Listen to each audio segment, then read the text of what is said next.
Hello friend, welcome to our channel knowledge of pharmacy. मैं उपेंद्र वर्मा हाजिर हूँ आपके सामने जो डी फॉर्म फर्स्ट ईयर का एक सिलेबस फर्स्ट एड जो कि एजुकेशन एंड कम्युनिटी फार्मेसी से है। तो 3 पार्ट हमने अपलोड कर दिया है, ये चौथे पार्ट की बात करते हैं। तो फर्स्ट एड के बारे में सब लोग जानते हैं। इसमें हमें पढ़ना है हार्ट डिजीज़ क्या होती है, इसके बारे में पढ़ना है। तो heart disease required first aid are angina pectoris and heart attacks. ये रिक्वायर्ड होती है क्या? Angina pectoris and heart attack को ही हम हार्ट डिजीज कहते हैं। और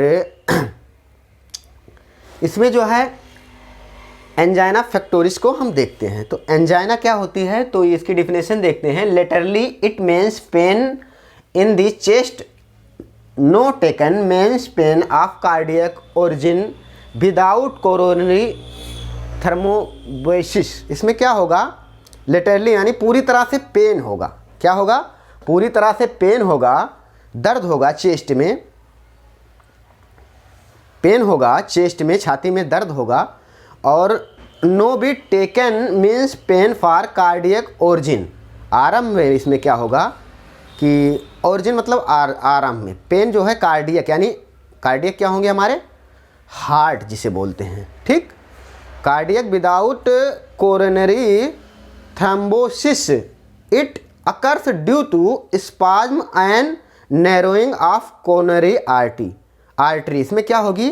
जो मतलब कोरोनरी धमनी है वो क्या हो जाएगी? नैरो हो जाएगी। ये जो धमनी का ये स्पेस है इसमें कम हो जाएगा। क्या? स्पेस कम हो जाएगा। ये जो है पाइप है इसका स्पेस कम हो जाता है, नैरो हो जाता है। तो इसी को क्या बोलेंगे हम?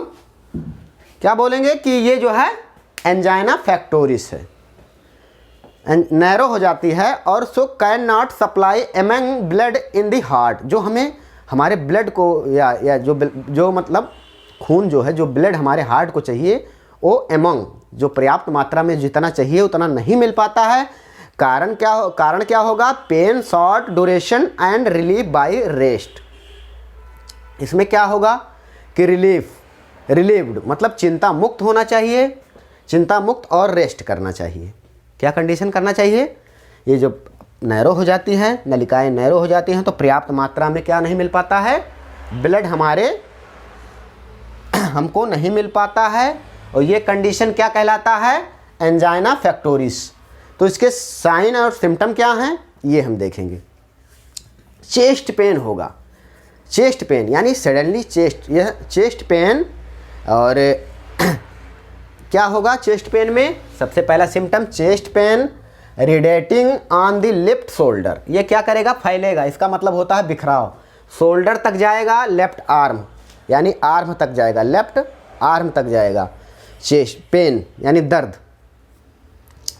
और पोलर एंड साइनोसिस, पोलर मतलब पीला और साइनोसिस ये कंडीशन, साइनोसिस मतलब नील रोग जिसे बोलते हैं, नीले कलर का यानी नील रोग। और रैपिडली स्लो रिस्पायरेशन। तीसरा क्या होगा? रैपिडली स्लो रिस्पायरेशन ब्रीथिंग में बी इनहिबिट बाय पेन। जो ब्रीथिंग है, ब्रीथिंग क्या हमारी जो सांस लेने, ये क्या कहते हैं? रैपिडली मतलब जो जल्दी से स्लो हो जाएगी। रिस्पायरेशन यानी सांस लेने की प्रक्रिया जल्दी से स्लो हो जाएगी।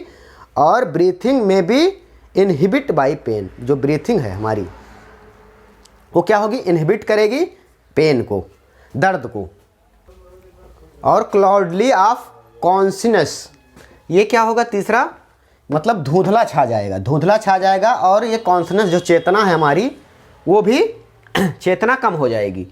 नोजिया एंड वोमिटिंग, इसका मिचली और उल्टी हो सकता है। फर्स्ट एड इसका क्या है? फर्स्ट एड देखते हैं।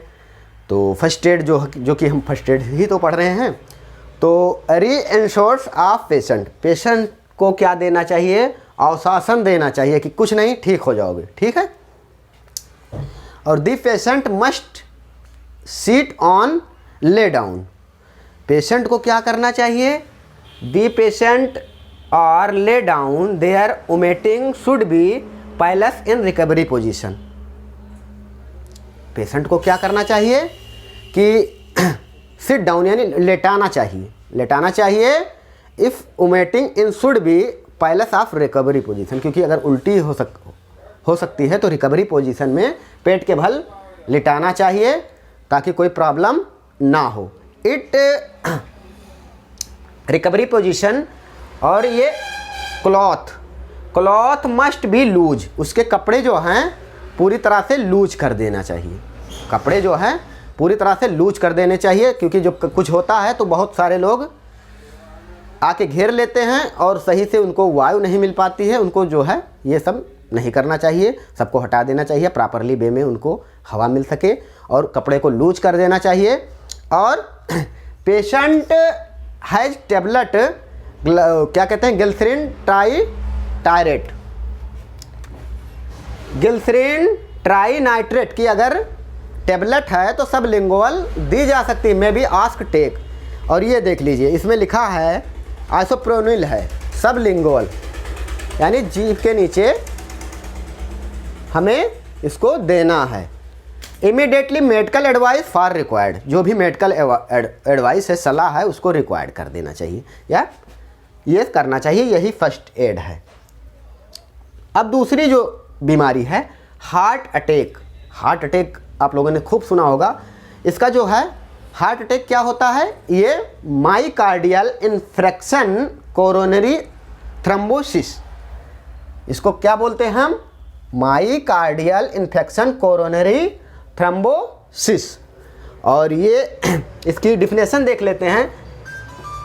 This cause A clot of thrombosis, ये कैसे काज होती है, ये थक्का, क्लॉट मतलब थक्का बनता है, thrombosis from the decrease coronary artery. इसमें क्या होगा, कोरोनरी आर्टरी जो है decrease in produce damage and death of position in heart muscle, produce damage death and position of heart muscles, इसी को हम बोलेंगे माइकार्डियल इन्फेक्शन, क्योंकि हार्ट की जो मसल्स है वो क्या होगी, डैमेज होती है। तो ये इसमें और इसमें यही डिफरेंस है। तो हार्ट अटैक में हार्ट की मसल जो है वो डैमेज हो रही है और एंजाइना फैक्टोरिस में नैरो हो रही है, दोनों में यही डिफरेंस है। उसमें नलिका कोरोनरी जो है वो नैरो हो रही है, इसमें हार्ट मसल्स डैमेज हो रही हैं। तो अब क्या साइन एंड सिम्टम देखते हैं, क्या क्या साइन एंड सिम्टम आता है। तो सबसे पहले इसमें क्या आएगा, स्वेटिंग होगी। क्या, स्वेटिंग यानी पोलर पसीना जो निकले, स्वेटिंग होगी, ज़्यादा स्वेटिंग होगी, और पेन होगा, चेस्ट से शोल्डर तक जाता है, इसमें भी देख लेते हैं हम। Sudden onset of severe, crushing central chest pain in spread to the left arm. क्या होगा इसमें, क्या होगा, सडन यानी कि तुरंत, अचानक, सर्व मतलब कठिन, क्रूसिंग जो कि दमित कर देने वाला, क्रोसिंग मतलब दमित कर देने वाला, क्या होगा, crossing central chest, central chest पे जो है हमारे क्या होगा, पेन होगा, दर्द होगा, और स्प्रेड ये हमारे ये फैलता हुआ क्या आर्म तक जाएगा, भुजाओं तक जाएगा। इट में भी रीडेट मतलब बिखरना, टू दी जॉ, जो जबड़े तक, एंड क्या कहते हैं, जबड़े तक जाएगा, टू बी जॉ, एंड क्या कहते हैं, नेक, गर्दन तक जाता है, और other abdominal and back pain, पीछे भी जाता है। ये सब दर्द इसमें सिम्टम दिखाई देते हैं। फेटिंग एंड वोमिटिंग, धीमी से यानी उल्टी होगी, या जो धीमी उल्टी होगी, फेटिंग एंड वोमिटिंग। यहाँ तक देखिए आप ये सब लिख सकते हैं, क्योंकि लिखने के लिए थोड़ा बताना तो पर्याप्त नहीं होता, इसलिए मैंने पूरा लिख दिया है। पोलर स्वेटिंग यानी पीला और स्वेटिंग, ज़्यादा पसीना होगा, साइनोसिस, नील रोग हो जाएगा यानी नीला पड़ जाएगा शरीर।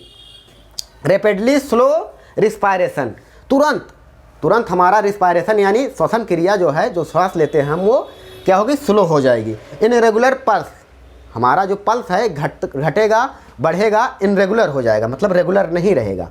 हार्ट में भी स्टॉप, हार्ट रुक जाएगा विथ सडन क्लोपोज दी पेशेंट, जब हार्ट रुक जाएगा और इसमें क्या होगा, क्लोप मानी पतन, क्लोपोज मतलब पतन हो जाएगा, पेशेंट कार्डियक अरेस्ट हो जाएगा। अब फर्स्ट एड क्या देते हैं, इस कंडीशन को हम फर्स्ट एड में क्या देंगे ये देखना पड़ेगा, क्या क्या हमें ध्यान देना है। If there is no pulse, cardiopulmonary resuscitation, इसमें क्या करेंगे हम कि फर्स्ट एड में इफ़ पल्स, उसका पल्स जो है और पाल्मोनरी जो कार्डियक पाल्मोनरी ये जो है इसमें हम जो है जो उसका रुक गया है या फिर कम हो गया है उसको हम पुनः होश में लाने का प्रयास करेंगे। रिसेक्रेशन मतलब पुनः होश में लाने का प्रयास करेंगे। मस्ट बी कमेंट, और क्या करेंगे इमिडिएटली, तुरंत जो है, तुरंत हम इसको रिस्टिकेशन में कामंड इमिडिएटली, तुरंत जो है होश में लाने का प्रयास करेंगे। Nothing should be given by mouth, इसमें क्या करना है हमें, कुछ मुंह से जो है कुछ नहीं देना है। और अगर अनकॉन्शियस पेशेंट है, यानी अनकॉन्शियस पेशेंट है, अगर पेशेंट होश में नहीं है तो हमें क्या करना है, with pulse and breathing should be placed in recovery position, Airways must be maintain. क्या करना है, उसी तरीके से पेशेंट को हमें रिकवरी पोजीशन में नीचे यानी मुंह नीचे करके लिटा देना है, जो रिकवरी पोजीशन है उसमें लिटा देना है मुंह के बल। और Airways must be maintain, Airways को पूरी तरह से हवादार स्थान पे लिटाना है, मेंटेन करना है। और जो है कपड़े वपड़े लूज करनी है, ये सब। अगर कॉन्शियस पेशेंट है, अगर होश में है पेशेंट, तो must be palace sitting 45 degree centigrade पे हम उसको लेड फ्लैट पे 45 डिग्री सेंटीग्रेड पे हम क्या करेंगे, उसको बैठाएंगे, सिटिंग करेंगे, ठीक। और लेग्स टू बी राइज में भी इंक्रीज बेन्स return and the stretch of heart. Ben अगर कॉन्शियस है तो ये रिसर्च क्या क्या मतलब हार्ट, इसमें क्या होगा, स्ट्रेच इन हार्ट, इसमें जो है कि अगर उसका बेंस जो है तो वो सही हो सकता है। और cloth must be loose and patient, cloth must be loose and patient rest, उसका जब शरीर का कपड़ा जो है ढीला करेंगे, शरीर के कपड़े वपड़े ढीला कर देंगे तो भी उसको रेस्ट कराना चाहिए। Movement must be limited of much possible, जो भी लिमिटेड मूवमेंट है जो भी पॉसिबल हो सके उसको कराना है। Medical help must be summarise immediately, हमें तुरंत जो मेडिकल हेल्प उसको इमिडिएटली प्रोवाइड करानी है। अब तीसरी जो है स्ट्रोक, स्ट्रोक के बात करते हैं, सब हार्ट डिजीज हैं। और स्ट्रोक की बात करते हैं तो स्ट्रोक क्या होता है, स्ट्रोक का मतलब होता है प्रहार, कहते नहीं स्ट्रोक, तो आप समझने के लिए प्रहार ही समझ लीजिए। ये क्या होता है, to occur due to cerebral haemorrhage in the, इसमें क्या होगा, सेरेब्रियम सभी लोगों ने पढ़ा होगा, सब जानते होंगे, दिमागी, आप दिमाग कह सकते हैं, दिमाग के हेमोराइज के कारण होता है, हेमोराइज हो जाता है दिमाग में, उसी के कारण ये cerebral haemorrhage and due to thrombosis central blood vessel, जो सेंट्रल ब्लड वेसल्स है, ब्लड जो वेसल्स है सेरेब्रियम की, ये अकर ड्यू टू इम्प्रूव्ड यानी क्षीण हो जाती है ब्लड सप्लाई क्या होगी, improved blood supply to brain due to increase pressure in the loss of function. जब उसको प्रेशर नहीं मिल पाता है, ब्लड का जो है वॉल्यूम, ब्लड सप्लाई का वॉल्यूम इंक्रीज हो जाएगा, घट जाएगा, तो प्रेशर में नहीं जाएगा, क्योंकि हमारे ब्रेन को सबसे ज़्यादा ब्लड की आवश्यकता होती है, ये सब लोगों ने पढ़ा है। तो अपर्याप्त जब नहीं, ब्लड जो पर्याप्त मात्रा में नहीं मिल पाएगा तो ये कंडीशन होता है, there is loss of function affected area, जो फंक्शन कर रहा है दिमाग, इफेक्टेड फंक्शन एरिया वो इफेक्ट हो जाएगा, यानी उसका पूरा काम जो है, क्रिया जो है बंद हो जाएगी या कम हो जाएगी। Symptom dependent of area which damage speech, इसमें क्या होगा, जो बोलने की क्षमता है उसकी, स्पीच जो भाषण देने की या बोलने की क्षमता है वो नहीं रहेगी। मे बी इफेक्टेड और दी देयर मे बी पैरालिसिस, या फिर लकवा हो सकता है, पैरालिसिस हो सकता है, altered paralysis of one limbs, altered consequence of coma in common, coma में भी आदमी जा सकता है, ये कॉमन बात है कि कोमा में भी जा सकता है, इतना आपको डेफिनेशन लिखना है स्ट्रोक की। साइन एंड सिम्टम क्या है ये भी हम देख लेते हैं।